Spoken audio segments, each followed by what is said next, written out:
Bismillahirrahmanirrahim. Assalamualaikum warahmatullahi wabarakatuh. Selamat pagi, salam sejahtera untuk kita semua. Kembali lagi di Daras Buku pada pagi hari ini. Hari ini edisi spesial karena Daras Buku bekerja sama dengan Edu Event yang salah satu inisiatornya adalah Mas Zaki yang nanti akan memantik diskusi Daras Buku pada pagi hari ini. Nah, sebelumnya melanjutkan pada daras buku yang sebelum-sebelumnya, ini adalah daras buku yang ketiga. Lagi-lagi kami mengajak ke teman-teman yang hadir saat ini maupun yang nanti menonton siaran tundanya di YouTube, jika ada rencana untuk mendaras atau mendiskusikan buku, silahkan saja dikabarkan, diinfokan kepada admin daras buku. Karena kehadiran daras buku ini, teman-teman, adalah untuk menstimulus, ya, untuk apa, mendorong minat baca, literasi, khususnya anak-anak muda yang melek dengan informasi. Ya, nanti Yuval Noah Harari yang akan dipaparkan oleh Zaki juga mungkin akan melihat itu, ya, apa peran dan fungsi dari informasi, ya. Literasi, ya, semangat literasi itu bisa digalakkan, maka Daras Buku hadir untuk eh, me- mewarnai, ya. Mungkin ada beberapa platform-platform yang lain. Nah, semakin banyak pilihan, semakin banyak eh, acuan, itu tentu akan semakin baik. Nah, Daras Buku mencoba bersama-sama dengan kawan-kawan kita santai saja, ya, untuk berdiskusi satu sama lain. Nah, pada kesempatan kali ini, sebagaimana yang juga sudah teman-teman ketahui bersama melalui flyer kegiatannya, hari ini kita akan mendiskusikan satu buku terbaru yang ditulis oleh, entah ya, historian, ya, sejarawan, juga penulis buku, ya, yang sangat fenomenal, terkenal, eh, Yuval Noah Harari namanya. Di Indonesia, beberapa teman mungkin eh, tahu buku Sapiens, ya, kemudian Homo Deus, ya, itu salah dua di antara karya-karya Harari yang banyak dibaca, banyak diulas. Bahkan beberapa tokoh, dosen-dosen saya pun juga banyak yang merekomendasikan dan mengkaji catatan-catatan Harari di Homo sapiens maupun Homo Deus, ya. Jadi memang di satu sisi itu kan science fiction modern, ya, dikemas dengan narasi cerita, tapi juga ada informasi atau ada data-data yang penting untuk bisa diulas, bahkan juga dikritisi. Nah, hari ini kita akan mendiskusikan buku terbarunya, yaitu yang berjudul eh, Nexus, ya. Nexus, ya. Judulnya Nexus, ya. A Brief History of Information Networks from the Stone Age to EA. Ya, jadi sejarah singkat, ya. Sejarah singkat eh, jejaring informasi, perkembangan informasi dari zaman batu, ya, dari Homo sapiens sana sampai sekarang di era kecerdasan buatan. Nah, kita akan melihat dan kita akan diantarkan diskusi ini oleh Mas Zaki. Ya, Mas Zaki adalah eh, inisiator dari IDU Event yang teman-teman juga bisa lihat logonya di flyer, juga aktivis, kalau boleh saya bilang, ya, aktivis yang punya banyak kegelisahan, yang sekarang kebetulan berdomisili dengan saya di Kabupaten Berau, Kalimantan Timur.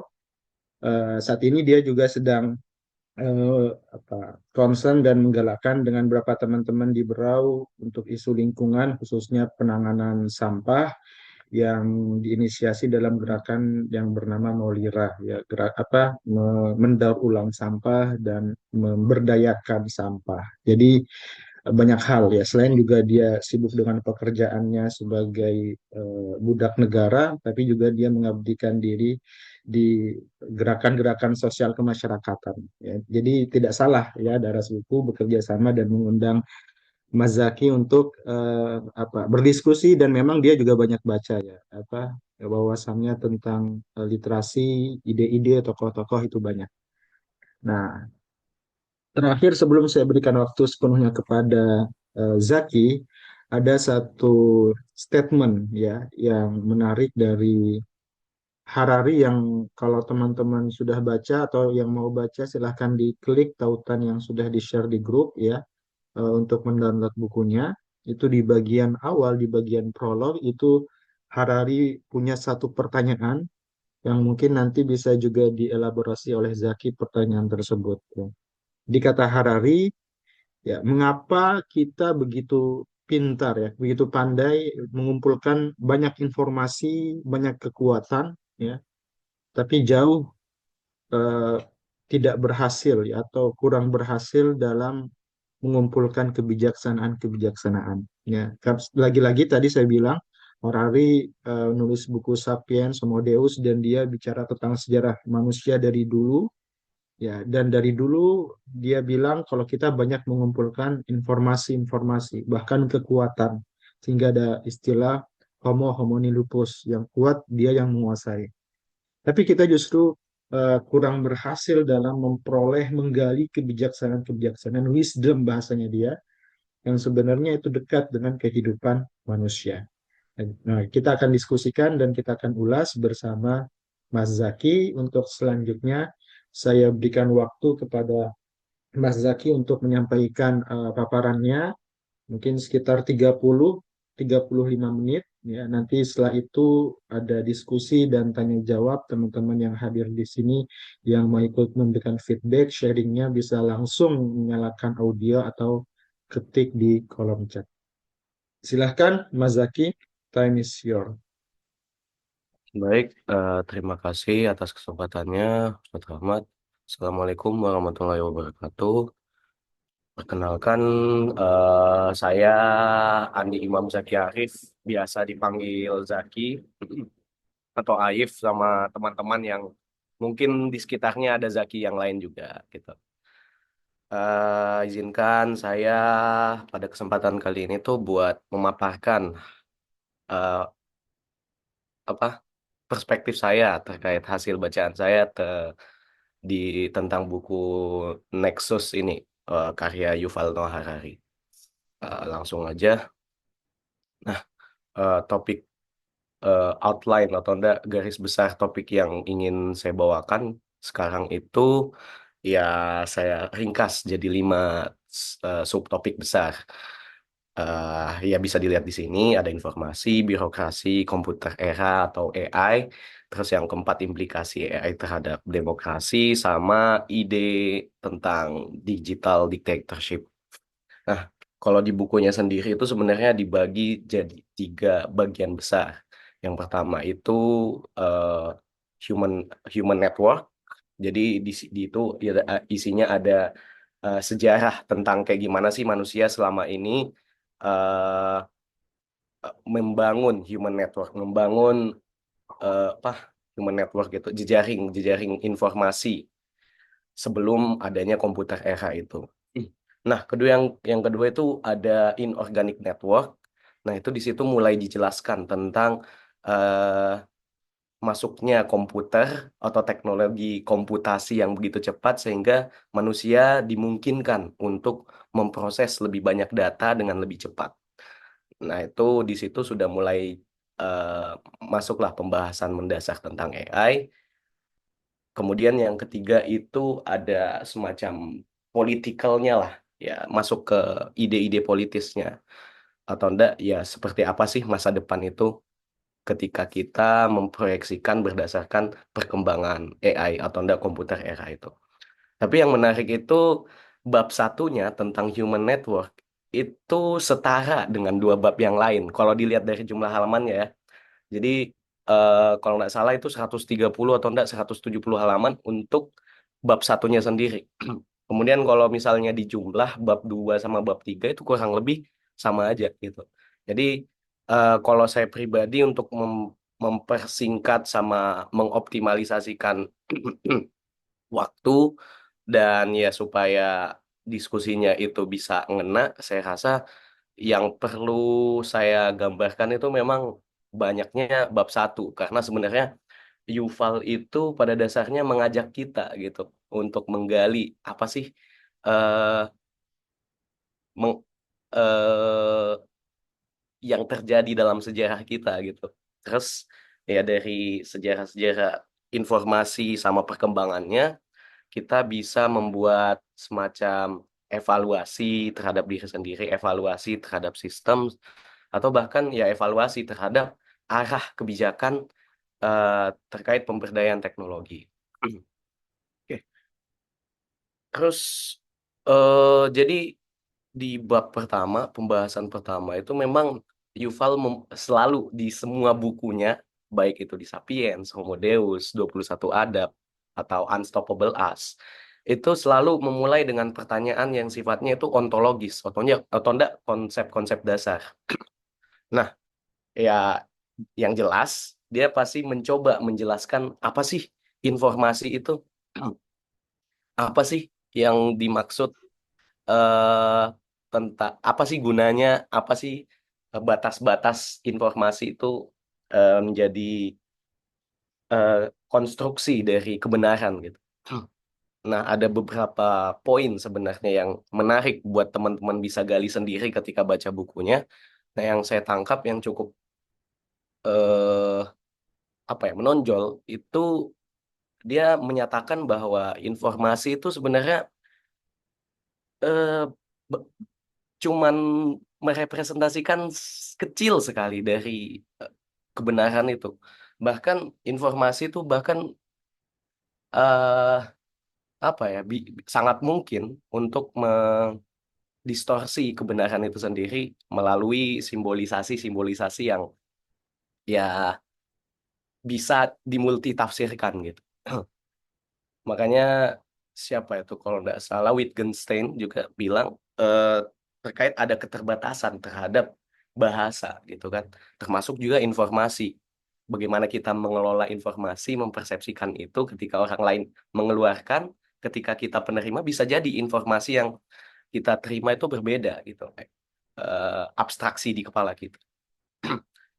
Terus yang kedua itu bahkan ya lebih ekstrim lagi sih, dia Yuval berusaha menggambarkan bahwa informasi itu bukan cuman building blocknya aja, bukan bukan bagian bahkan dari kebenaran itu sendiri, tetapi eh, fondasi dari realitas imajinatif. Jadi sebenarnya realitas itu tidak mungkin dijelaskan dengan informasi aja gitu, tetapi informasi itu cuman membantu kita mengimajinasikan realita sedekat sedekat mungkin gitu. Dan ironisnya, informasi itu lebih cepat beredar, lebih mudah beredar dengan narasi-narasi yang simple gitu. Nah, ini apa ya? Ya abstraksinya, tanda gambarnya itu berusaha saya anu sih, saya kasih gambaran lah bahwa informasi yang kompleks itu sebenarnya nggak nggak mesti efektif. Karena nggak efektif karena dia tidak inklusif. Kayak misalnya teman-teman yang punya keterbatasan seperti kayak tunanetra anu ya mereka mau ndak mau harus punya simbolisasi untuk mencerna informasi dengan cara mereka sendiri. Nggak mungkin mereka bisa membayangkan huruf A itu bentuknya seperti apa. Mereka punya simbol braille tersendiri untuk huruf-huruf itu gitu nah.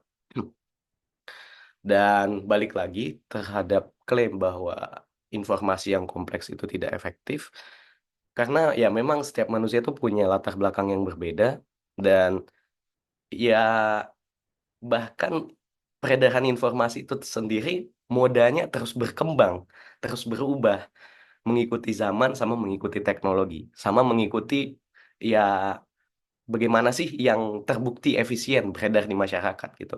Mengikuti distribusi pengalaman masyarakat sama distribusi kemampuan. Ya sederhananya sih seperti itu.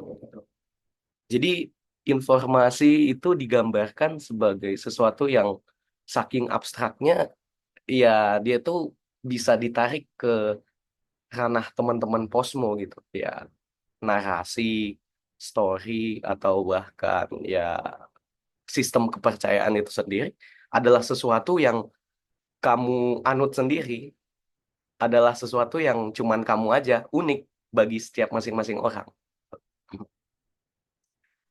Nah, implikasinya apa gitu? Implikasinya adalah kita ini didefinisikan sama informasi yang terekspos sama kita. You are what you see, atau you are what you eat gitu. Kita adalah sesuatu apa yang kita konsumsi gitu. Kita sering mengkonsumsi informasi terkait teknologi ya. Mau nggak mau pasti kita bakalan punya kecenderungan terhadap teknologi. Kita dulu waktu kuliahnya jurusan apa? Manajemen, ekonomi.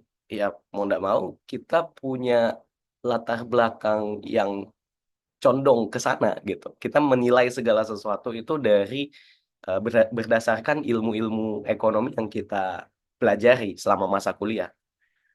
Dan ya itu pun juga di masing-masing universitas, di masing-masing kelas itu punya persepsi unik terhadap ilmu ekonomi masing-masing gitu. Nah, ini uniknya gitu. Jadi memang problem echo chamber itu sebenarnya sudah dari dulu. Ya kita bisa lihat Yuval juga menggambarkan Nazi sebagai apa ya? Atau enggak Jerman pada zaman Nazi lah istilahnya. Kok bisa sih sebanyak itu orang kayak berbondong-bondong untuk mempersekusi golongan tertentu?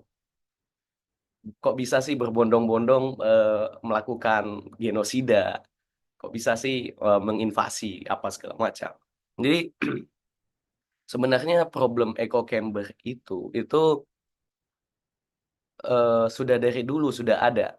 Tetapi yang berusaha digambarkan sama Yuval bisa jadi AI atau komputer era ini membawa apa ya amplifikasi pengaruh lah istilahnya. Apakah kita semakin ter-echo chamber, semakin termarginalisasi, atau justru sebaliknya kita semakin keluar, semakin outlooking, terus ya semakin banyak informasi yang kita dapat.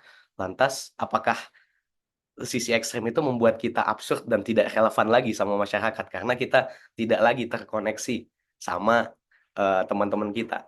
Atau enggak kayak gini, bayangkan teman-teman itu adalah Nazi yang hidup di zamannya fasis Perang Dunia Kedua gitu kan. Tetapi teman-teman tuh uniknya punya akses informasi keluar daerah, keluar negeri, keluar lah yang sama sekali tidak ada hubungannya dengan fasisme. Implikasinya apa? Kalian ya akan teralienasi, termarginalisasi dan sangat anu lah, sangat susah untuk bisa mengintegrasikan diri sama masyarakat gitu. Nah, itu. Kemudian eh ini time skip sih sebenarnya kayak apa ya? Birokrasi. Itu setelah pembahasan informasi, dokumen itu selesai dijabarkan di dalam bukunya. Jadi dokumen itu digambarkan punya kekuatan sendiri gitu. Representasi legalitas, eh, rekognisi kolektif yang dimanifestasikan dalam bentuk dokumen itu punya kekuatannya sendiri gitu. Kayak misalnya dokumen ini menyatakan bahwa kamu punya ini, kamu punya properti ini. Ya otomatis karena orang lain juga menerima keabsahan dari dokumen itu, ya otomatis ya ownership-nya atau kepemilikannya ya memang punyamu. Nggak jauh beda lah dokumen sama konsep tentang uang gitu. Karena uang itu diterima di mana saja, ya otomatis dia punya power atau enggak dia punya daya tawar istilahnya itu ke orang-orang, ke penjual, ke pembeli bahwa ya nilai tukarnya itu setara dengan properti atau enggak komoditas yang ada di mereka. Nah, birokrasi ini tuh cukup dijabarkan sangat kompleks, sangat sangat komprehensif di dalam bukunya ini karena implikasi terhadap konsep birokrasi ini ke depannya, termasuk ke dalam komputer era, itu besar sekali. Birokrasi ini kan pada dasarnya itu adalah rules from paper and writing desk. Atau enggak, ya aturan itu dibuat berdasarkan dokumen yang udah disahkan sama masyarakat. Kalau misalnya kita berkaca sama sistem yang ada di Indonesia itu, keabsahan dokumen atau enggak kebijakan publik atau enggak undang-undang yang itu ya harus diabsahkan dulu sama DPR. Jadi pemerintah tidak boleh serta-merta menerapkan peraturan yang sangat begitu mengikat tanpa ada persetujuan dari Dewan Perwakilan Rakyat selaku perwakilan dari rakyat itu sendiri. Artinya masyarakat itu melalui DPR, melalui parlemennya itu diwakilkan gitu, bahwa ya ini diterima. Nah, itu konsep dasar sih tentang birokrasi. Tetapi makin ke sini perlu dipahami bahwa karena dokumennya itu begitu banyak, ada kayak keabsahan survei bahwa nilai jual terhadap ini itu ya diakui, ya disepakati sekian. Jadi nilai proyek dari pemerintah itu sekian. Terus berdasarkan nilai proyek itu kita butuh pendanaan berapa, terus kita memproyeksikan berapa sih jumlah pajak yang bisa kita ambil kalau misalnya menerapkan tarif sekian. Jadi saking kompleksnya birokrasi yang udah berkembang segitu lamanya gitu kan, mulai dari perpajakan, sistem kesehatan, ekonomi, subsidi, terus pembangunan infrastruktur, pendidikan, hukum, bahkan penegakan hukum yang sangat multidimensional, orang-orang itu makin apa sih ini gitu, nah makin bingung gimana caranya saya menafsirkan birokrasi, bagaimana saya bisa eh, memahami tentang mekanisme dari birokrasi ini. eh di- dan ya sebenarnya sama aja gitu. Kadang kalau kita tarik ke AI atau komputer era, sebenarnya ketidakmampuan kita untuk memahami itu sepenuhnya, itu yang jadi ketakutan kita gitu. Dan dari ketakutan, ketidaktahuan, kadang timbul semacam apa ya, semacam apa, kewaswasan, kegelisahan gitu yang menurut kita ya sebenarnya yang bagus itu kita terdorong untuk belajar lebih lagi. Tetapi orang-orang itu banyak yang karena tidak mengerti bagaimana mengelola was-was atau enggak kegelisahan mereka, jadinya apa? Ya jadinya mereka melakukan pelarian gitu dari overkonsumsi atau enggak dari ya healing-healing terus ya jadinya mereka diperbudak sama sistem bagaimana caranya mereka bisa melakukan pelarian. eh, jadi ya kayak gitu, jadi kayak semacam lingkaran setan. Sorry Zak, Mm. masuk sebentar. Ini memang slide-nya belum ganti atau kamu sudah ganti tapi belum kelihatan di PPT di layar? Ini masih tentang birokrasi kata. Oke, siap. Berarti belum ganti ya, karena ada Eh, Huda tadi nanya di chat. Ya. Oke, oke. lanjut aja kalau gitu. Ini sekarang infalibilitas. Tapi slide-nya kamu udah ganti atau masih di slide pertama? Sudah ganti. Oh, Astaga. berarti di nah, Oh, nah ya. astaga. Oke, Ya ya. sudah lah, aku lewat sini aja. Sorry. Aman-aman, lanjut. Sok. Oke, dari tadi ndak jalan ya? Dari sini terus. Iya, jalan di tempat tadi, Zak. Astaga. Ya, ya. Ya, oke lah. Sorry. Masih kurang pengalaman mengoperasikan Zoom.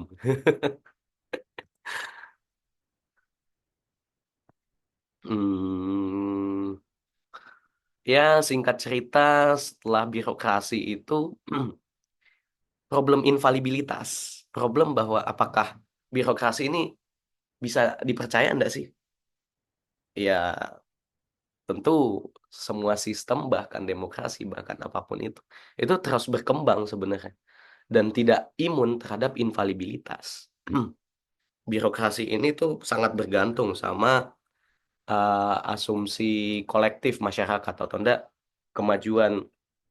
Sebentar ada telepon penting nih. Saya izin dulu ya. Siap.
Oke, maaf.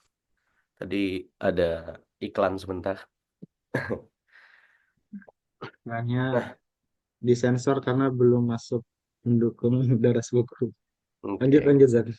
Oke, oke, oke. Jadi problem infalibilitas atau enggak taktik buta lah istilahnya terhadap sistem itu sebenarnya sudah ada sedari dulu. Kita baiknya memang selalu mengkritisi birokrasi, selalu mengkritisi bahkan sistem informasi inorganik yang merupakan komponen utamanya tuh ya komputer, komputasi inorganik gitu. Jadi yang perlu saya tekankan itu adalah sebenarnya kok sampai bahas birokrasi sih, kok sampai membahas tentang ontologi dari informasi itu sendiri sih, apa hubungannya dengan AI gitu. Karena eh, benang merahnya adalah sebenarnya problem sedari dulu itu ketakutan Yuval adalah apakah akan teramplifikasi, apakah akan semakin parah eh, dari seiring perkembangan teknologi gitu.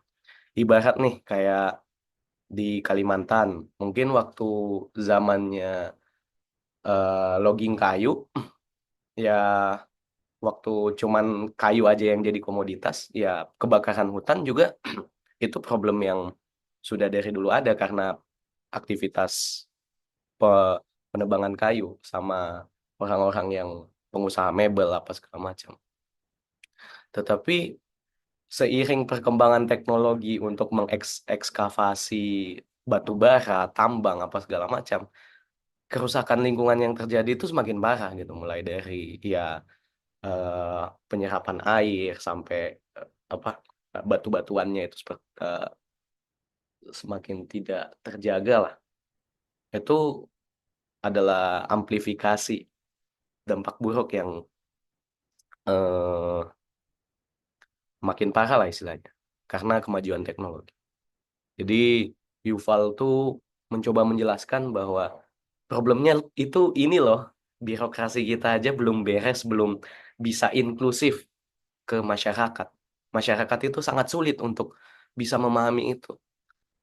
Terus ketika kita menyerahkan sepenuhnya keputusan itu kepada komputer, kepada AI, artificial intelligence, lantas bagaimana disparitas pendidikan, disparitas pemahaman, disparitas ilmu pengetahuan yang terjadi antara eh, pencipta atau ndak frontier dari teknologisian atau ndak orang-orang yang ada di Silicon Valley itu dengan ya orang-orang yang ada di daerah slum, orang-orang yang masih belum tersentuh sama sekali dengan teknologi gitu. Atau enggak ya orang-orang yang sudah jadi termarginalkan di pinggir kota, sudah hidupnya di kolong jembatan atau enggak di lingkungan yang tidak layak huni karena banyaknya faktor kesehatan yang anulah membuat itu tidak layak. Jadi apa ya poin dari subtopik infalibilitas sebenarnya ada dua kali disebut di bab organik human network sama di inorganik setelah komputer. Infalibilitas dua kali dibahas. Tapi saya jadikan satu poinnya itu adalah ya rasa apa ya rasa jijik bahkan itu atau anda virtue signaling ironisnya itu kadang diperlukan important penting kemampuan untuk mengkaji ulang atau enggak menginstitusionalisasikan kritik di dalam sistem itu cukup esensial lah untuk menstabilisasi ancaman-ancaman yang timbul ke depannya karena eh, zaman ini sangat volatile, sangat fluid lah, sangat tidak terduga-duga gitu. Jadi eh complacency kills karena kepuasan diri itu membunuh sebenarnya. Oke, saya lanjut. Nah, ini apa ya? Bab tentang komputernya lah, tentang komputasi sejarah komputer sebenarnya. Sebenarnya cukup panjang sih juga, tetapi dia ringkas-ringkas karena sebelumnya beliau sempat menyinggung juga di Homo Deus kebanyakan tentang apa sih yang dimaksud komputer itu sebenarnya, atau enggak apa yang membedakan teknologi biasa, mesin biasa dengan AI. Jadi beliau menekankan bahwa artificial intelligence itu adalah sebuah mesin, mesin yang bisa belajar, mesin learning, yang bisa mengambil sebuah, kalau misalnya kemarin keputusannya salah, dia bisa belajar berdasarkan data science, berdasarkan ilmu statistik yang diprogram ke dia. Dia bisa ya mengembangkan dirinya sendiri. Tapi pada dasarnya to compute, teknologi itu adalah untuk menghitung probabilitas, menghitung H0, H1 gitu. Ya teman-teman yang terbiasa dengan budaya riset kuantitatif pasti sudah tahu gitu kan, bahwa ya untuk mengambil kesimpulan ya perlu dihitung lah ini distribusi normalnya seperti apa. Terus ya pada akhirnya apakah hipotesa ini bisa diterima atau tidak, atau kita cari hipotesis lain. Nah itu sebenarnya yang saat ditekankan sama Yuval gitu. Jadi kalau kayak gitu kan dari definisinya aja AI ini rajin belajar dong. Nggak kayak kebanyakan manusia yang ya mungkin merasa cukup dengan dirinya sendiri, merasa tidak perlu belajar lagi gitu. Jadi eh, apa ya, itu sisi optimisnya ya. Tapi Yuval di sini mengajak kita untuk kritis lah, mengajak kita untuk berpikir secara mendalam bahwa implikasi dari komputer era ini itu sebenarnya sangat dalam gitu. Bisa jadi karena bisa jadi kalau istilahnya Ustaz Ahmad itu meninabobokkan kita, membuat kehidupan kita semakin enak, kita jadi semakin lalai, dan pada ujungnya kita berhenti untuk berkembang. Dan di momen itu ketika kita disalib sama AI dan kita menyerahkan sepenuhnya keputusan kepada AI, bahkan ya di situ perlu kita pertimbangkan kembali di mana sisi kemanusiaan kita yang seharusnya mengambil tanggung jawab lebih. Ya oke, kalau misalnya AI itu tahu bahwa kita perlu berhenti merokok, perlu lebih banyak makan ini, perlu perlu olahraga. Kalau misalnya kehidupan kita setelah dikomputasikan sama AI itu, ya kalau misalnya kita merokok 17 tahun aja sisanya. Kalau misalnya kita berhenti, ya masih bisa lah 30 tahun gitu sisanya. Itu kan sebenarnya ya tanggung jawabnya, responsibility-nya tetap masih ada di manusia. Tapi balik lagi eh, apa ya? Sama seperti birokrasi yang begitu ilusif istilahnya, begitu sulit untuk dipahami. Distorsi kebenaran dari komputasi yang miskomputasi dari komputer itu bisa sangat signifikan dampaknya gitu. Eh, atau enggak kecacatan logika yang dibangun programmer dari perusahaan-perusahaan teknologi itu ya akan signifikan sekali lah. Sama kayak ya ibarat pemberi pembuat teknologi nuklir gitu kan, karena ketika dia gagal sedikit aja influence-nya atau enggak kegagalannya itu akan sangat berdampak begitu besar gitu. Jadi Yuval juga mengajak kita untuk sama-sama bareng gitu. Nah, ayo kita bantu pemilik teknologi, yang pembuat teknologi, pembuat AI ini untuk merumuskan kebijaksanaan sama-sama. Jangan cuman informasi terkait apa seleb ini selingkuh ini, jadinya ya kayak gimana ya? Itu malah membuat membuat kita ya bebas aja sih sebenarnya. Tapi influence kayaknya kayaknya lain topik deh. Nantilah. Nah, ini tadi poin kedua, widening gap of disparity itu ya memang karena kemampuan komputasi itu diserahkan sepenuhnya sama komputer, jadi disparitas atau enggak kesenjangan yang terjadi sama orang-orang yang less privileged, apa yang punya lebih sedikit privilege atau enggak yang startnya itu kurang beruntung, itu semakin besar dan risiko mereka itu lebih tergantung sama budaya yang dibangun oleh pemegang kekuasaan teknologi itu ya sangat besar dependensinya.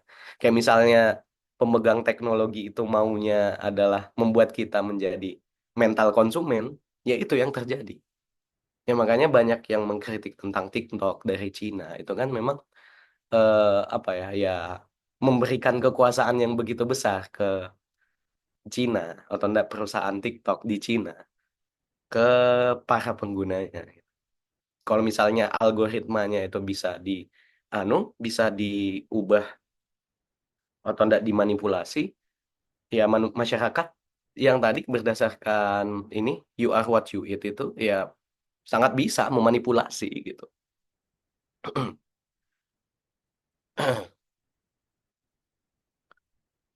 Dan ya poin ketiga itu adalah hmm, nah ini cukup optimis sih. Saya nulisnya masih mungkin masih lagi senang-senang gitu. Eh, Efisiensi dari membuat keputusan yang optimal dari political will pemegang kekuasaan atau enggak pemegang eh, program atau enggak pemegang kode dari AI ini itu akan meningkat begitu drastis gitu. Jadi sebenarnya ya AI ini teman gitu. Nah, kalau misalnya teman-teman udah terbiasa pakai chat GPT untuk nyari-nyari mengambil data-data dari luar yang relevan gitu, itu gampang aja gitu. Jadi sebenarnya kayak cukup political will aja, mengamplifikasi political will masing-masing teman gitu. Tetapi implikasinya apa? Ketika political will-nya itu adalah untuk merusak, untuk menjajah, ya itu yang terjadi gitu.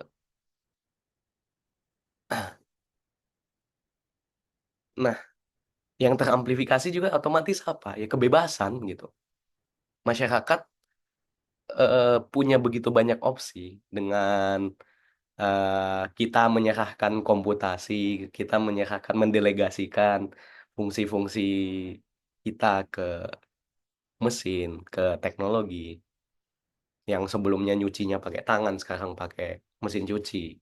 Itu menghemat waktu ya, cukup 1 jam, 2 jam, apalagi pakai mesin pengeringnya itu kan. Jadinya kita punya lebih banyak waktu untuk melakukan yang lain, gitu. Tetapi pertanyaannya adalah, apa yang bakalan kita lakukan dengan waktu senggang itu, gitu. Apakah kita akan terlena? Apakah kita akan complacent? Apakah kita akan merasa cukup? Lantas semuanya kita submitkan, kita delegasikan semuanya ke AI gitu, ke algoritma semua. Coba bayangkan apa em, mekanisme birokrasi yang dengan bantuan AI itu jadi semakin rigid dan semakin sulit untuk dipahami gitu. Apa yang terjadi gitu? Apakah eh, jangan-jangan AI akan memutuskan untuk membunuh pasien-pasien yang secara ekonomis menjadi beban bagi masyarakat gitu kan? Ya udah deh, saya ndak usah obatin aja orang-orang kayak gini gitu. Lantas apa sih arti kesehatan? Apa sih makna makna inklusivitas? Apa sih makna eh, hmm, kehidupan gitu? Nah ini poin kedua, teknologi itu memudahkan kita atau enggak memberikan kita akses ke kesehatan, ke kebahagiaan dengan ya begitu banyak kemudahan yang mereka tawarkan gitu. Nah, terus karena pilihan-pilihan itu karena sifatnya kan AI ya, ini konteksnya AI. AI itu mengkomputasi. Terus ya berdasarkan hasil komputasinya itu mereka mempresentasikan kita nih ada pilihan ini. Kita mau merokok atau berhenti merokok. Kita mau makan ini atau enggak. Itu seakan-akan kita kayak dikontrol sama anu gitu. Kayak sama AI gitu. Oke, kita masih mau merokok 17 tahun aja deh, oke lah, nggak usah 30 tahun. Tetapi benefit kita ke asuransi, benefit kita ke pekerjaan, apakah kita akan diterima di pekerjaan, apakah kita akan diterima di masyarakat, dapat benefit-benefit lain lah, karena menuruti AI, itu bisa nggak kita bebas-bebas aja? Ya, bisa jadi enggak gitu. Jadi pertanyaan selanjutnya itu adalah lantas kayak gimana nasibnya demokrasi gitu. Yang sebelumnya adalah eh, pembe- modal pembentukannya, fondasi pembentuk masyarakatnya adalah eh, kelantangan suara dari politisi, kelantangan suara dari gerakan-gerakan sosial secara kolektif. Itu nasibnya seperti apa? Karena kan informasi, database, segala macam itu dimonopoli, bukan enggak dimonopoli sih, tetapi ya yang punya kemampuan untuk memproses itu ya cuman AI aja gitu.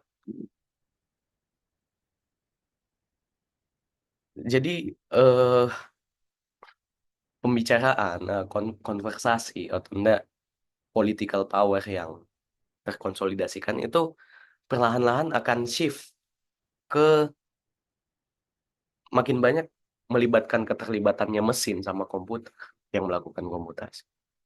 Jadi manipulasi itu akan semakin halus lah rasanya. Bahkan sangat sulit untuk dideteksi. Karena masyarakat itu tidak punya pemahaman yang cukup gitu. Ya sama kayak birokrasi tadi gitu. Tetapi ini mengamplifikasi gitu. Jadi apa ya? Ya banyak yang bilang arts atau enggak kesenian itu semakin semakin irrelevan di hadapan kekuasaan yang hakiki gitu. Tanda kekuasaannya yang ditawarkan oleh AI yang begitu efisien dan efektif. Yang kemarin sangat bergantung pada keelokan seorang politisi untuk menyenikan narasi yang ia bawakan, sekarang harus juga melibatkan keterlibatan data, keterlibatan komputasi gitu ya. Bisa dibilang itu bagus, tetapi ya apakah kondisi masyarakat secara kolektif, secara kumulatif itu sudah siap atau belum? Ya tidak ada yang tahu. Ya yang natural tuh seperti apa sih? Apakah ini sebenarnya pertanyaan mempertanyakan kembali modernitas gitu. Nah, apakah kita perlu berhenti konsumsi? Apa apa sih yang cukup itu gitu nah. Karena teknologi ini kan sebenarnya memungkinkan kita, sangat empowering kita lah, sangat memberdayakan kita, sangat memberikan kita kekuasaan. Terus lantas sampai kapan sih kita harus berkata cukup atau enggak?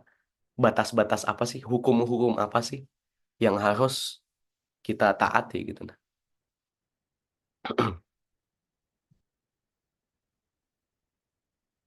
Nah, ini eh apa ya? Ya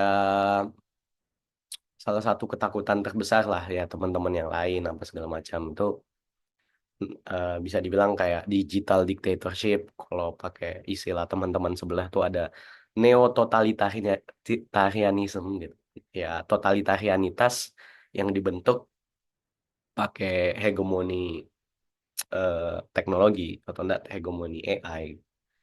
Kemarin kan sempat tuh ada kasus Cambridge Analytica bahkan ya sampai sekarang Facebook juga masih aktif terlibat di politik global kayak Amerika kemarin.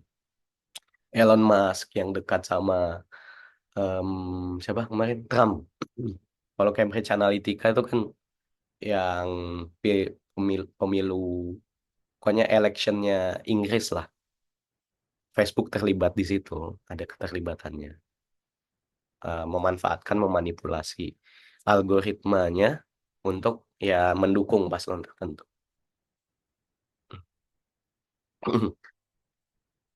Tetapi sebenarnya ada juga sih apa ya narasi alternatif yang berkebalikan dibahas juga di bukunya apa itu digital anarki.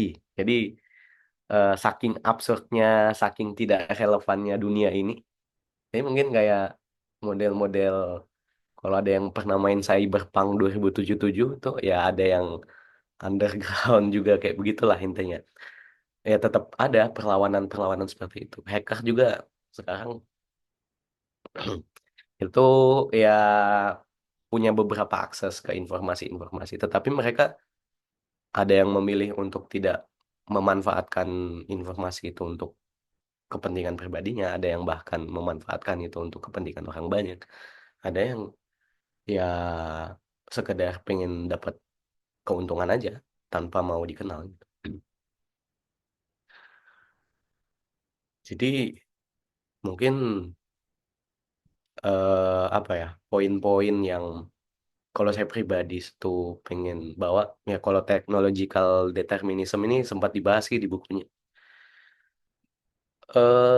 Dan ditegaskan juga sama Yuval, saya juga sepakat nih, bahwa ya AI ini itu nggak akan semengerikan itu sih karena belum ada klaim yang cukup bukti lah untuk dari saintis-saintis frontier sama teman-teman di Silicon Valley juga yang eh, bilang ya kami cuma ngumpulin data sama ngefit ini kok ke ChatGPT ke anu lah apa.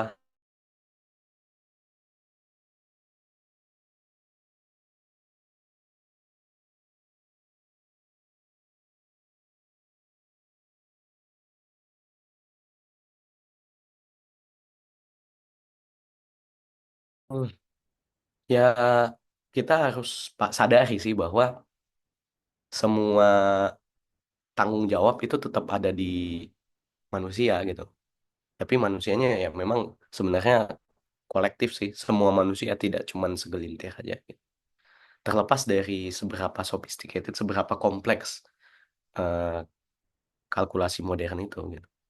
Ya sama kayak tadi kita pakai mesin cuci atau enggak kita pakai chat GPT untuk membuatkan latar belakang, membuatkan ya pokoknya membantu kita dalam penulisan atau enggak menyusun beberapa konsep gitu kan. Lah, kita jadinya dapat waktu luang. Nah, waktu luangnya ini kita pakai apa gitu. Hmm. Itu yang menentukan. Political will kita itu kemana sih? Arah kita kemana sih? Apakah mau membangun gedung pencakar langit setinggi-tingginya, terus di situ kita buat lampu-lampu yang berkelap-kelip, atau kita mau hidup berdampingan dengan alam, terus ya kita kalau misalnya tetap pakai listrik itu listriknya mau dipakai apa? Jadi memang pada ujungnya Yuval ini mengajak kita untuk mempertanyakan ke dalam gitu nah political will kita itu kemana sih dan terus mengasah lah istilahnya gitu, nah. Apakah kita bisa dibilang bertanggung jawab dengan kekuatan sebesar itu gitu nah sebesar AI itu sebesar mesin yang bahkan bisa belajar dengan sendirinya. Terus yang kedua itu energi consumption ini saya tambahin pribadi sih sebenarnya. Tetapi perlu juga sih dipahami sama teman-teman gitu nah, bahwa AI ini untuk me memaintain mereka, untuk tetap membuat mereka beroperasi, mereka tuh butuh energi yang cukup besar konsumsinya gitu. Terus energinya dari mana? Apakah kita mau menghemat energi dari AC, terus ya kita alihkan ke AI gitu. Karena kan banyak sih kajian-kajian kayak misalnya yang tentang energi, tentang lingkungan, gimana caranya kita bisa berhidup berdampingan lah. Mulai dari bangunan yang meniru sarang sarang apa sih namanya? Rayap. Karena rayap itu sarangnya bisa meregulasi temperaturnya sendiri tanpa bantuan AC. Jadi tanpa perlu mengemisikan freon, mengemisikan atau enggak energi yang begitu besar. Mereka tuh bisa kayak ya mengatur suhu di dalam tuh tetap eh, habitable dengan cara ya cuman tata letaknya aja yang dianu. Cuman itu kajian multidisipliner. biologis harus terlibat, arsitek harus terlibat, matematik harus terlibat, ya banyak lah. Nah itu mengajak kita betapa lemahnya keilmuan kita gitu. Nah. Terus menyikapi sistem yang semakin sulit untuk dimengerti gitu. Nah. Itu seperti apa? Yuval yang saya tangkap ya, beliau berusaha menunjukkan bahwa ada need, ada kebutuhan bahwa publik fokus atau enggak fokus publik ini harus di recenter, harus dipusatkan kembali ke nilai-nilai yang sangat penting gitu. Nah. Ya misalnya ya sesimpel pertanyaan tadi, kalau misalnya kita ada waktu luang, kita ngapain? Terus kita juga diajak sama Yuval untuk mendefinisikan ulang modernitas itu seperti apa sih? Apakah yang tidak ada makhluk lain selain manusia? Apakah tidak ada tidak ada kelinci lagi, tidak ada polar bear lagi, tidak ada orangutan lagi, tidak ada apa burung hantu lagi gitu. Tidak ada hutan ini lagi, jenis tanaman ini lagi. Karena kita ingin membangun gedung-gedung yang entah itu penyakar langit, entah itu yang indah secara kelap-kelip gitu. Jadi pertanyaan modernitas, pertanyaan arah pembangunan itu perlu dipikirkan bareng-bareng secara kolektif. Nah ini sebenarnya arahnya politis semua sih. Sama ujung-ujungnya apa sih kebahagiaan itu gitu. Apakah kita dengan konsep modernitas ini tuh bahagia? Apakah dengan waktu luang ini kita bisa bahagia kayak gitu? Kayak gitulah. Terus poin brainstorming yang terakhir itu apa sih yang ada di balik tirai AI ini? Ya sebenarnya tidak ada yang tahu karena ini betul-betul bergantung sama eh, pemodal dari perusahaan teknologi sama direktur CEO dari perusahaan teknologi itu sendiri gitu. Mereka mau open source atau closed source gitu. Mereka mau menggunakan itu untuk memberdayakan masyarakat yang terpencil atau berambisi untuk membangun peradaban di luar planet. Ya sangat bergantung itu. Dan pada ujungnya ya kebingungan massal atau fear mongering atau enggak penebaran ketakutan dari artificial intelligence ini itu sebenarnya manifestasi langsung dari ketidaktahuan kita, kebodohan kita gitu. Atau enggak disparitas ilmu pengetahuan kita yang terjadi di masyarakat, kesenjangan ilmu pengetahuan yang terjadi gitu. Oke, mungkin itu sih yang bisa saya sampaikan gitu. Mungkin teman-teman mau mengajak diskusi panjang lebar atau enggak ada beberapa poin yang masih belum jelas atau enggak ya silahkan saya kembalikan lah istilahnya. Saya kembalikan lagi ke Ustadz Rahmat. Oke, ya. Ya, Ya, terima kasih banyak Zaki atas paparannya. Banyak hal tadi yang disampaikan, ya, poin-poin yang menarik, apa namanya, yang mungkin beberapa hal membangun harapan, optimisme, ya. Karena sependek yang saya tahu juga Harari mencoba optimis, ya.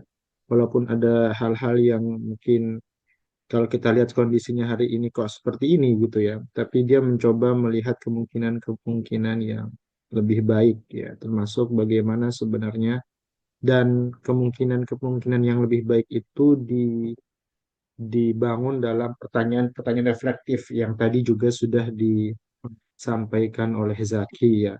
Eh, bahwa IA itu mesin belajar ya, ya, mesin yang terus belajar dan menariknya kan IA itu yang buat juga manusia ya. Kita yang buat, tapi kemudian dalam beberapa hal justru kita ada yang terperdaya tadi ya. Jadi eh, menyerahkan semua totalitas informasi atau daya-daya yang harusnya kita miliki sebagai manusia, kemampuan menulis, membaca itu kita serahkan kepada mesin. Ini mesin yang terus belajar, kita terima apa adanya dan itu yang ditambahkan oleh Harari juga di bukunya yang 21 Adab di abad 21 ya. Di situ dia bilang bahwa teknologi itu harusnya membantu manusia untuk menunjukkan kebijaksanaan-kebijaksanaan, bukan justru manusia yang diperalat dengan teknologi. Itu beberapa hal yang tadi bisa kita underline. Tentu ada banyak hal lagi yang tadi disampaikan oleh Zaki. Eh, Silahkan teman-teman di sini kalau ada yang mau merespon bisa langsung bersuara aja, atau kalau tidak bisa bersuara bisa diketik di chat box ya, pertanyaan, tanggapan, atau juga kalau misalnya sudah membaca buku eh, apa yang terbaru ini Nexus ya bisa juga bagikan point of view-nya sendiri ya.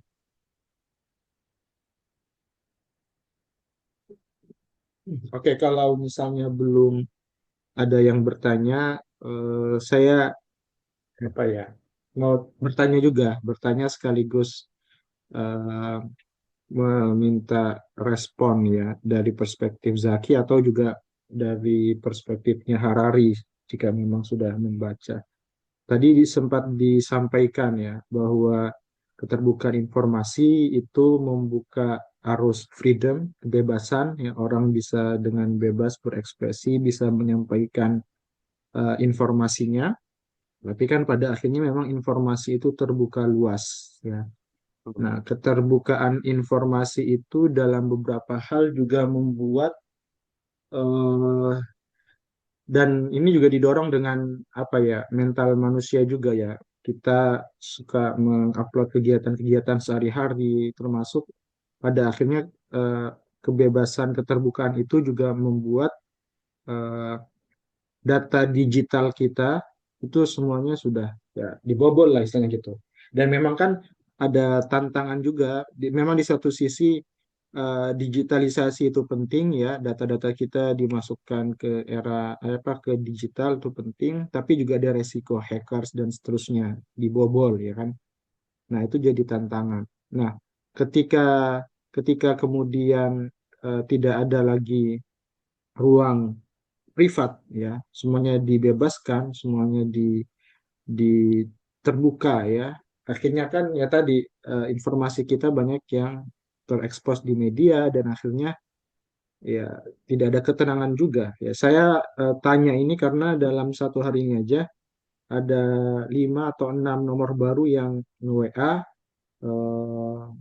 barusan lagi ada lagi dia nge-WA, dia bilang di satu grup yang sama ya, ada grup yang sama terus dia minta tolong untuk pinjam uang gitu, padahal saya sama sekali tidak kenal yang bersangkutan dan nggak tahu juga, terus tadi nge-spam nge-spam call ya, nelpon berkali-kali terus ya udah saya blok saja gitu. Jadi dan ini bukan hanya saya, di sini ada Uus ya. Kemarin Uus juga nge-share di grup itu berapa 15 kali kalau tidak salah, kemarin dia ngeblok nomor baru. Dan saya rasa mungkin juga beberapa teman-teman di sini juga sama, ada yang belakangan ini nomornya sering diteror dalam tanda kutip dengan nomor-nomor baru yang kita tidak kenal. Jadi apakah ini yang dimaksud dengan freedom, kebebasan, demokrasi, kemudian semua orang bisa bersuara, tapi akhirnya justru ruang-ruang privat, skat-skat privat itu jadi tidak ada lagi. Orang sudah tahu nomor kita semuanya, orang sudah tahu apa namanya kebiasaan kita, hobi kita, apa-apa yang kita lihat di media sosial dengan algoritma tadi sudah bisa terpantau gitu kan, dan bisa dibobol juga. Jadi dari masalah-masalah itu kira-kira dari pembacaan Zaki atau juga mungkin dari perspektifnya Zaki, apa yang dikatakan atau yang coba direspon oleh Yuval Noah Harari? Itu aja dulu. Tapi implikasi dari apa freedom itu ya.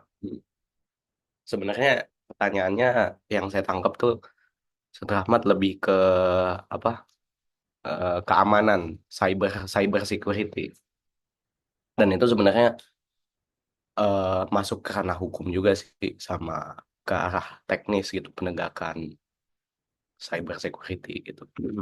Tapi ironisnya kan memang jangankan orang yang punya pendanaan gede untuk bisa seharusnya belajar cyber security. Atau enggak di kementerian itu kan sempat terbobol beberapa kali. Padahal mereka punya pendanaan. Terus kayak gimana gitu nah. Ya balik lagi ke pertanyaan kompetensi gitu. Ini eh kita kalau saya lihat sih memang di Indonesia masih sangat jarang investasi ke bidang itu untuk mempelajari itu. Dan kalau dari Yuval sendiri, saya rasa untuk keamanan anu tuh kayak menyikapi menyikapi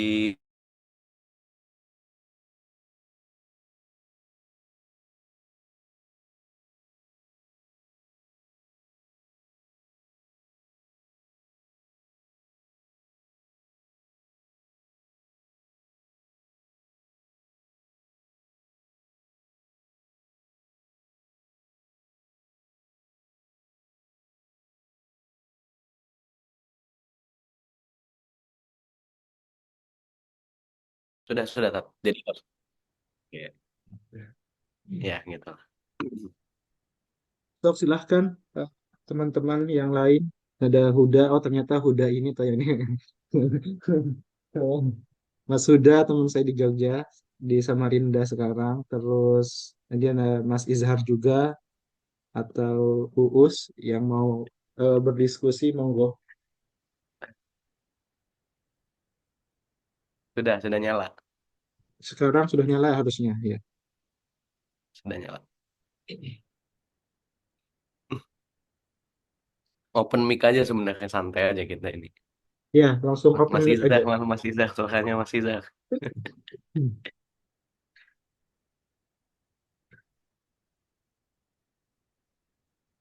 Ngopinya ngopi Ya, virtual silakan aja Mas dulu. Izar.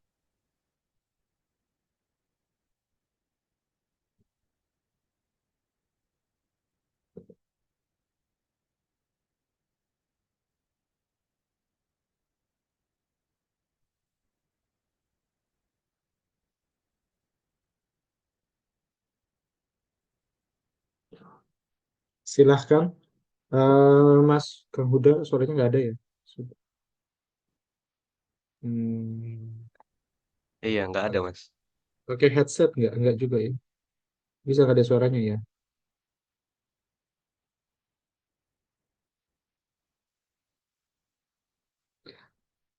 Nggak.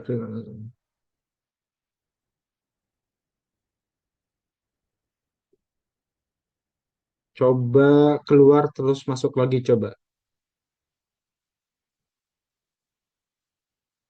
Kadang gitu sih Zoom. Ya, ini bagian dari adaptasi. Alhamdulillah akhirnya nyala juga.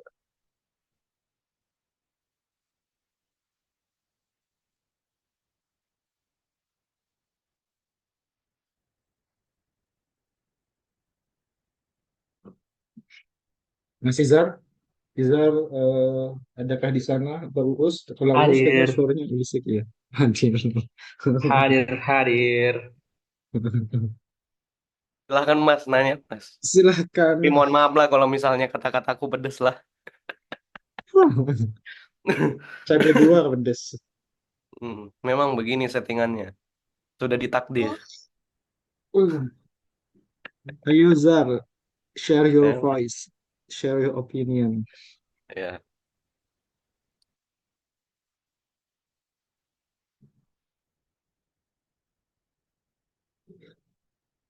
Hmm. Tapi, bentar.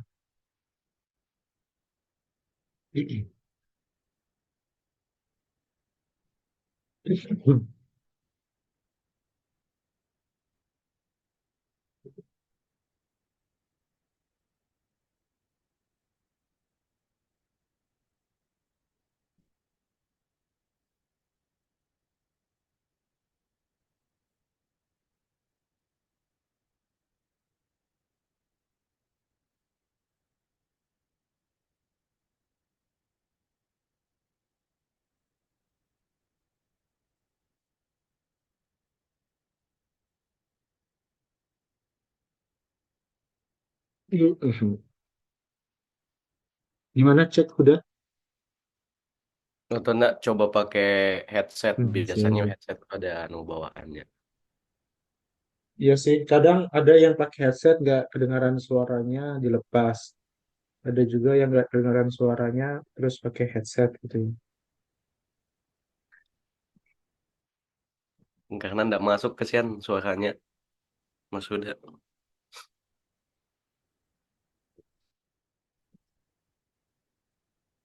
Ini membungkam suara-suara kritis. Halo. Nah, itu Ya, baru ada. sip, sip. Oke, siap. Harus pakai headset berarti Ya, ya. memang agak susah di sini. Sinyalnya juga agak susah sih di tempat saya. Karena lokasinya di apa namanya di jurang gitu loh. Kanan kiri bukit Jurang. semua kan di Garong. Iya, tadi bahas soal apa itu namanya kecerdasan artificial intelligence itu memang menarik sekali sih. Apalagi baru-baru ini seperti ya kemarin-kemarin itu saya sekali pakai pay letter, tiba-tiba besok harinya itu langsung nomor-nomor gak dikenal masuk semua. Dan itu ketahuan, maksudnya ini nomor ini dari satu perusahaan pay letter ini. Jadi memang kayaknya apa ya nomor kita tuh kayak disebar seperti itu. Karena ketahuan kan. Ya, lalu lanjut ke apa tadi dari Mas Zaki. Mas Zaki tadi ada memberikan saran memang ketika kita membahas AI, kekurangan kita itu masalah literasi di apa digital literasi itu ya. Iya, saya juga setuju sih soal itu. Kita ini memang perlu meningkatkan kompetensi soal literasi digital itu. Tapi selain itu, saya juga kepikiran seperti ini. Ini kekurangan kita, mungkin kita itu juga kurang untuk mengarsip data-data atau wisdom-wisdom sejarah.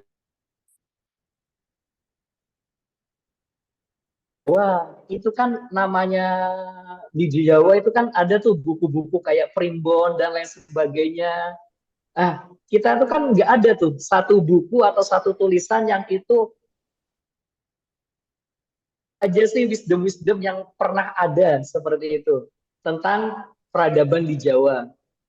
Akhirnya informasi-informasi seperti itu cuma kita temukan di AI atau di Google yang mana Google itu open source dan itu malah rawan disitulah rawan untuk terjadi yang namanya distorsi dan juga ya akhirnya penyelewengan nilai-nilai itu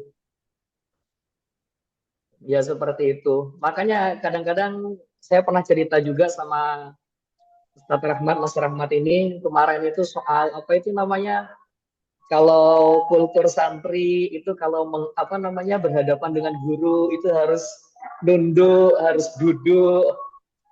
Yang seperti itu kan nggak dijelaskan ya. Kalau zaman sekarang ya zaman sekarang feodal sekali.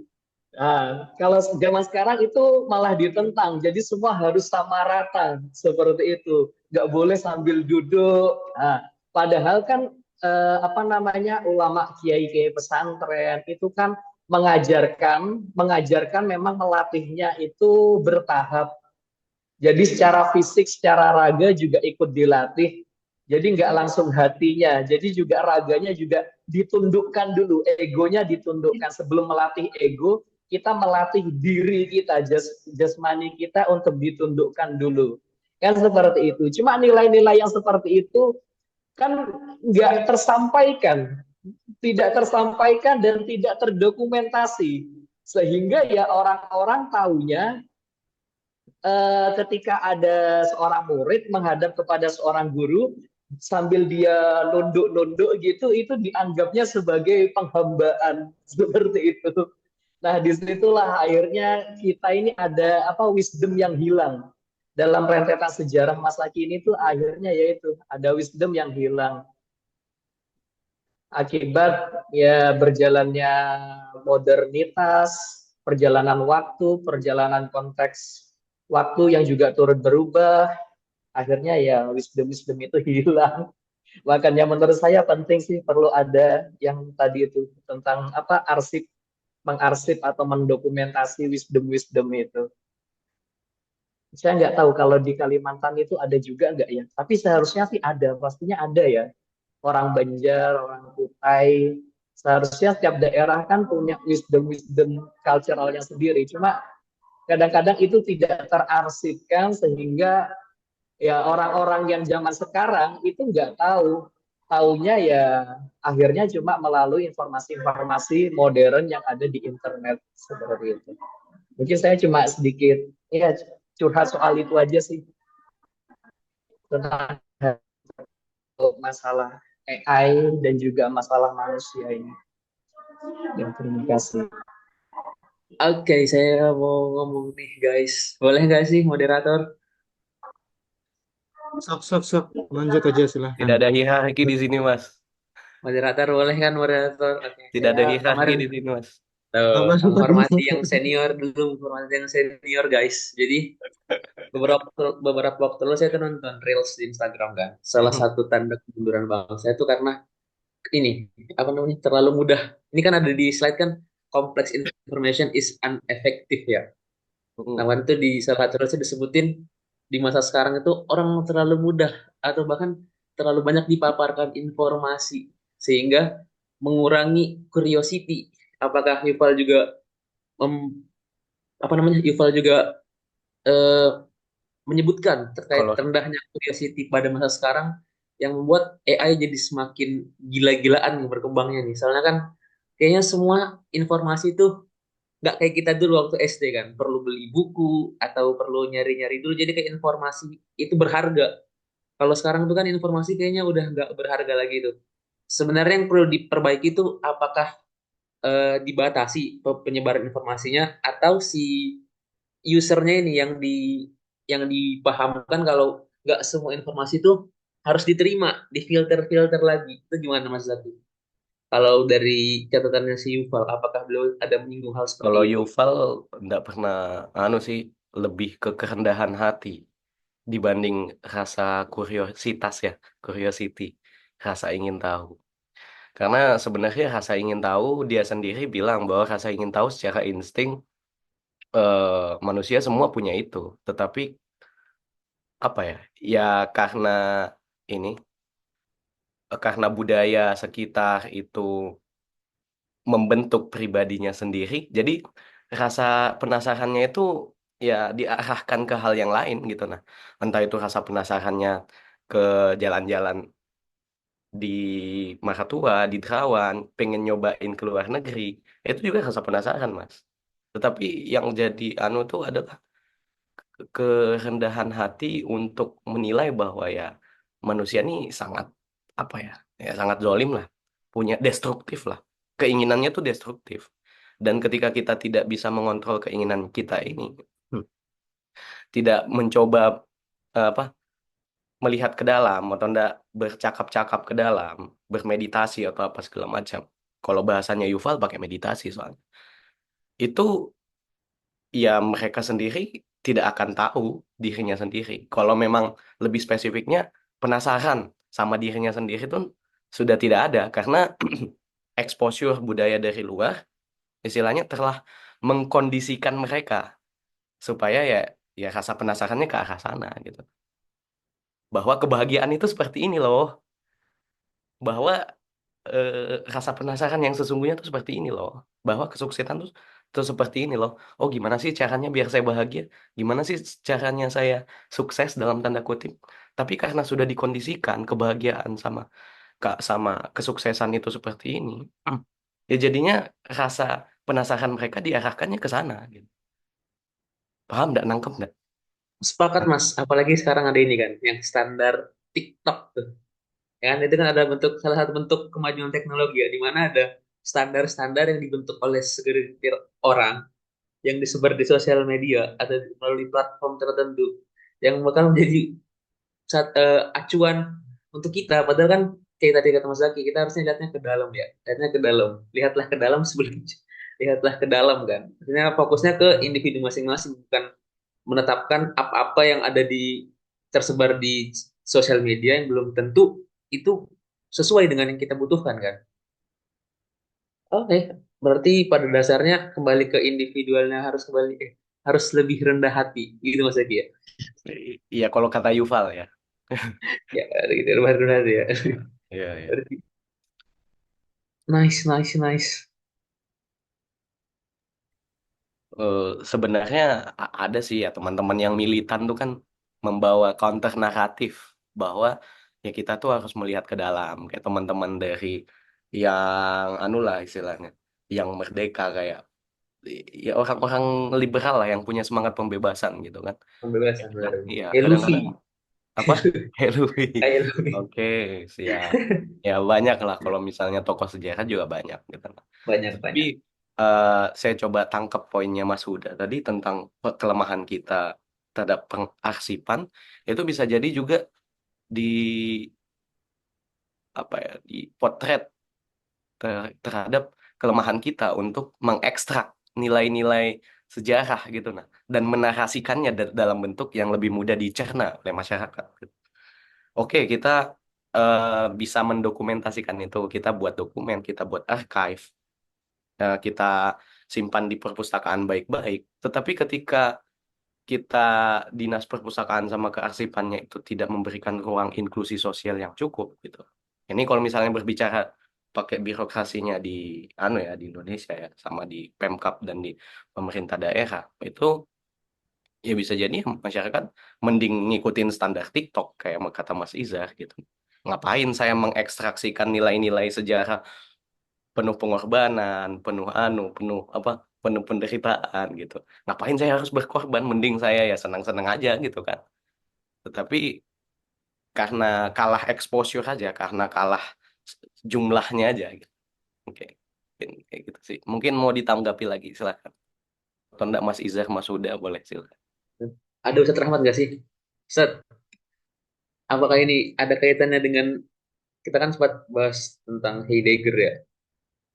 Kan Heidegger tuh katanya dirimu Ustadz dulu beliau tidak memahami, tidak apa namanya, hermeneutiknya itu enggak, lebih fokus ke arah diri sendiri, ke arah manusianya sebagai penafsir. Apakah ini ada kaitannya dengan konsep yang digagas sama Heidegger ya?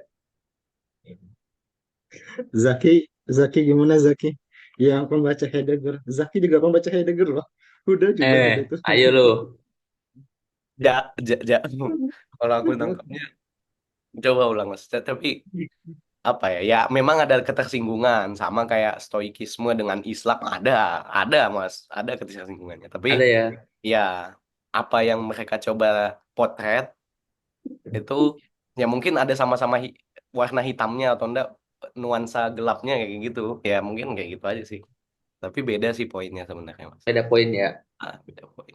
Ya lebih filosofis Heidegger sih sebenarnya tentang fenomenologi, gimana sih kata kita bisa memaknai Maknai realitas di luar gitu, nah, dengan berkaca ke dalam gitu, nah, dengan spirits ya kayak gitulah. spirit. Tapi Oke. saya juga kadang merasa tidak begitu paham sama apa yang ditulis Heidegger, sulit sulit sekali mengerti. Tapi itu walau alam, nanti coba saya kaji lagi. Kalau mau dibuat Mas Izar silahkan jadi Wah, pemandu. saya mah pendengar, saya mah pendengar.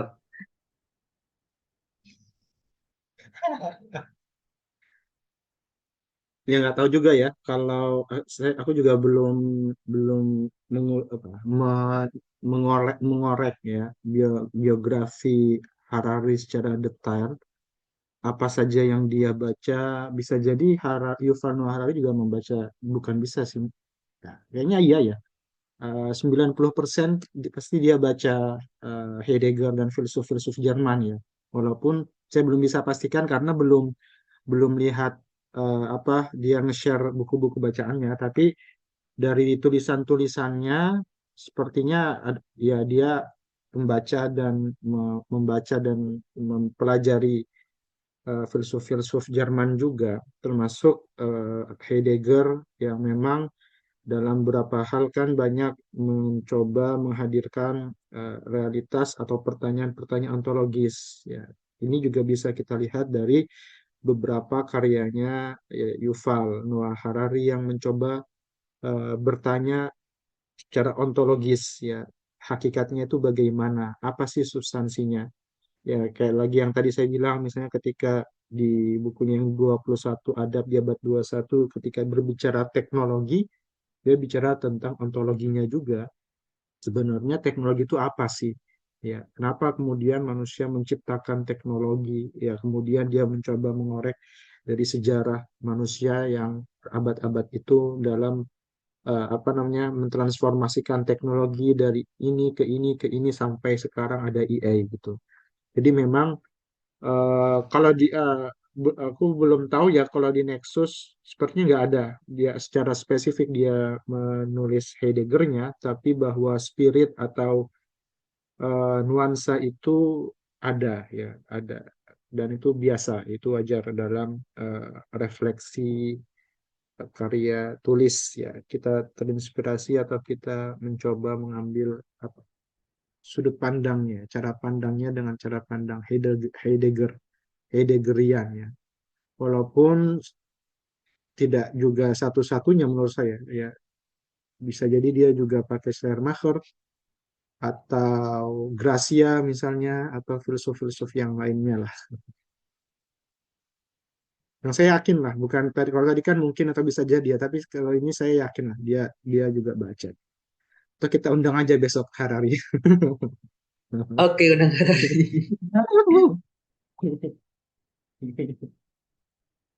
Gitu. Sok silahkan yang lain.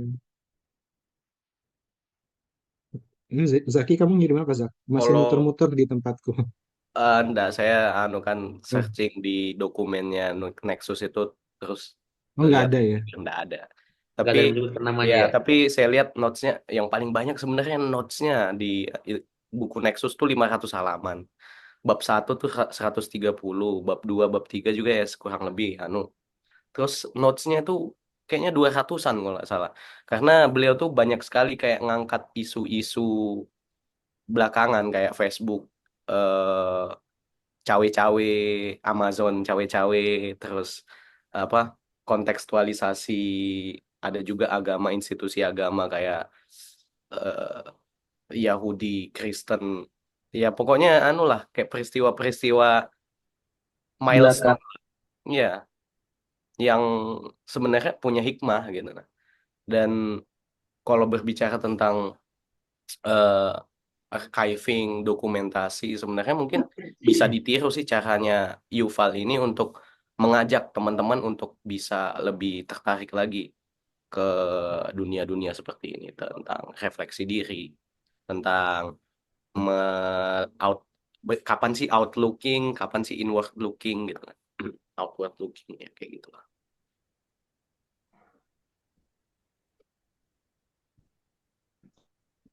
Hmm.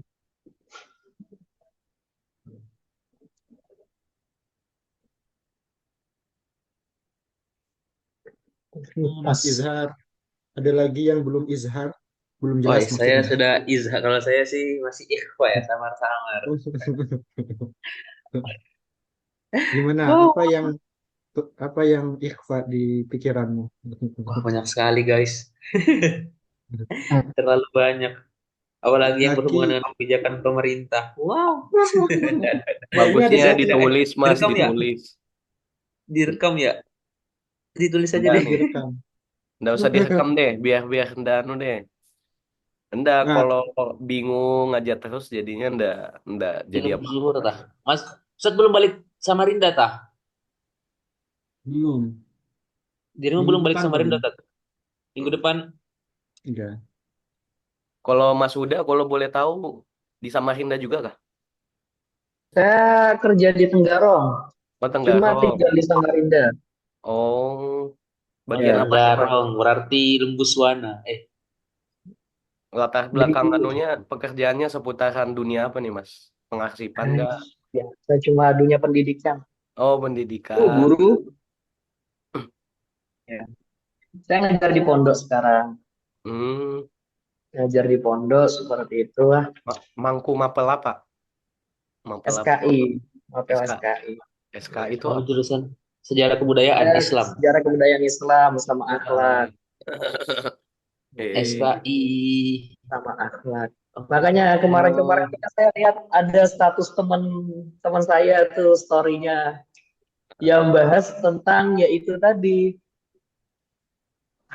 apa itu namanya seorang santri, kultur santri yang dia itu nunduk-nunduk gitu loh, berjalan ketika menghadap guru. Nah, di situ kan menandakan bahwasanya terjadi ya ada yang terputus nih, ada wisdom yang terputus. Eh, Padahal anu, dia ya juga, kalau saya menilainya sih Mas sama kayak tahlilan gitu. Dulu yang 7 harian itu dibawa dari budayanya teman-teman Hindu, tetapi mm, diganti yang 7 hari, 40 hari apa segala macam. mm, Kalimat-kalimatnya diganti jadi kalimat tahlil, la ilaha illallah. Sama juga kayak budaya-budaya apa ya, yang feodal itu kan, yang istilahnya sangat feodal. mengagungkan guru gitu. Ya mungkin itu Iya, adalah budaya makanya tuh serapan, budaya serapan gitu kan, tentang budaya bagaimana sih serapan. kita bersikap ke guru, atau enggak ke pemuka-pemuka agama. Ya mungkin itu Raja-raja. secara historis dari risalah Nabi tidak ada seperti itu kan, tetapi kok bisa ada seperti itu. Nah, itu Nah, mungkin bisa itu dia. dijadikan kajian juga, di Ah, titik mana sih. makanya kadang-kadang tuh saya melihat yang seperti itu kan kreasinya para ulama-ulama kita, ulama-ulama kita, entah itu kreasinya mungkin sejak zaman Wali Songo ke bawah mungkin ya. Jadi sebelum kita menundukkan hati, kita dilatih dulu seorang murid itu mau nggak dia menundukkan dirinya dulu. Hmm. Karena kalau kita langsung menundukkan hati, kadang-kadang kan terlalu over gitu, nah susah juga kan. Tapi kalau dia sudah mau menundukkan dirinya dulu, secara ragawinya, baru selanjutnya kita melatih ke hatinya.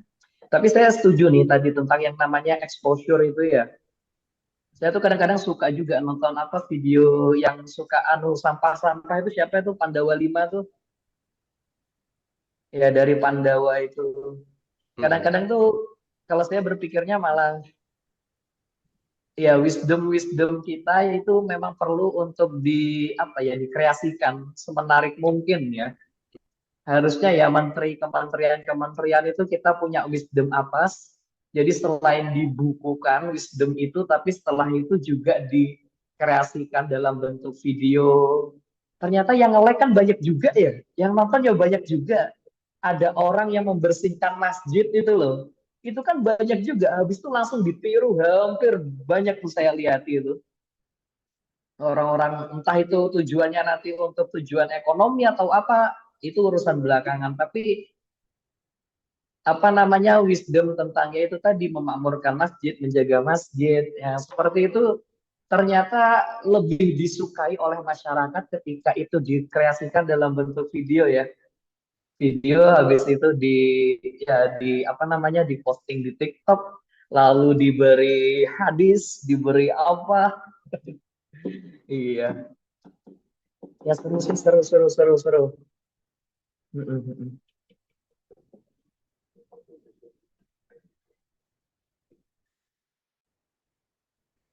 Iya sih, mulai keren.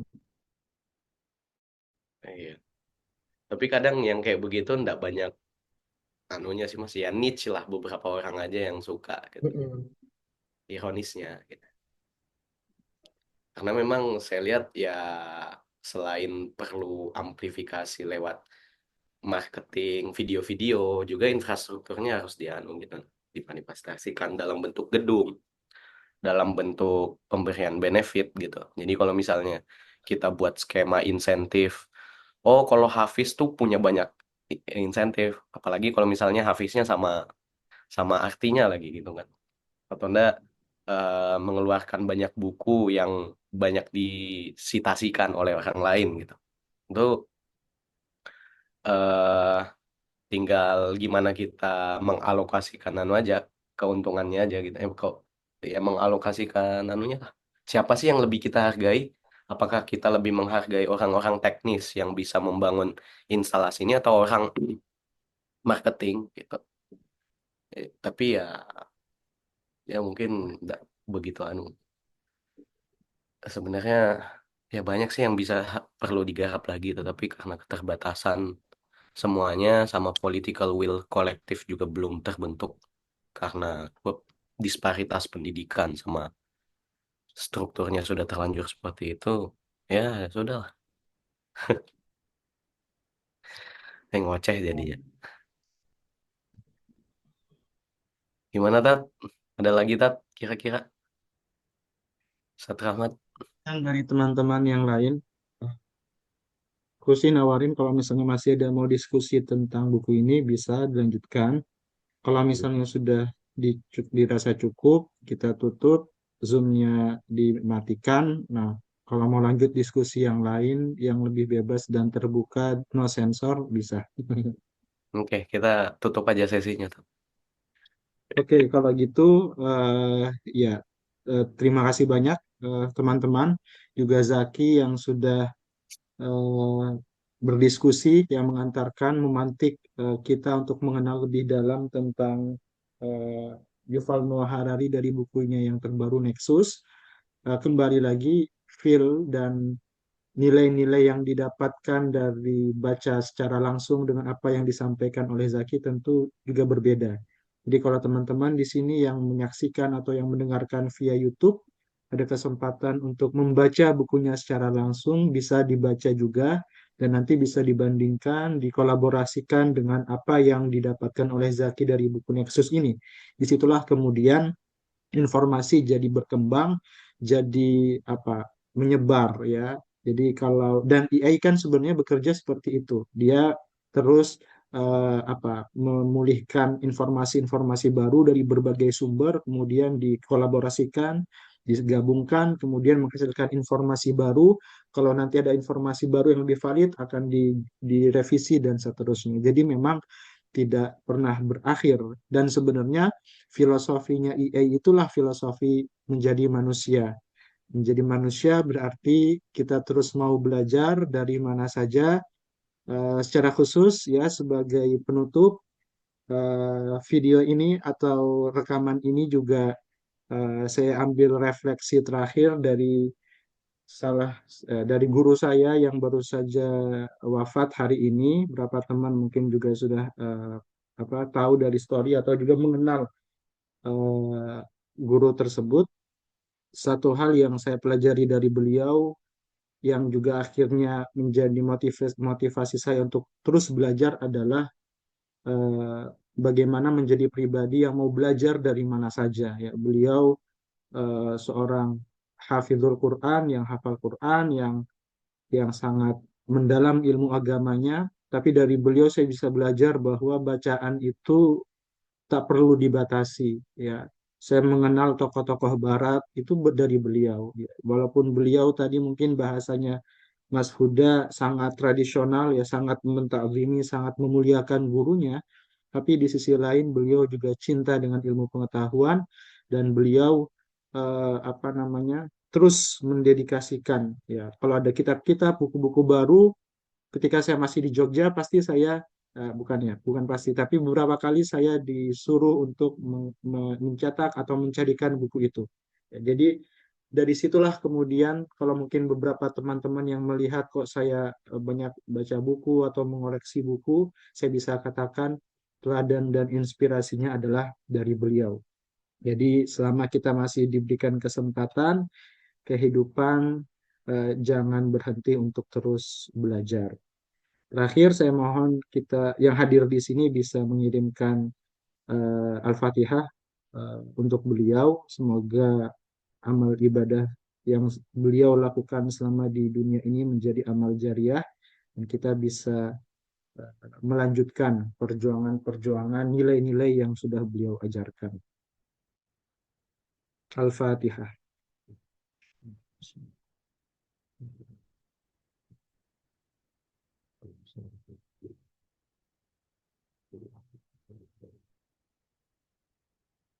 Terima kasih.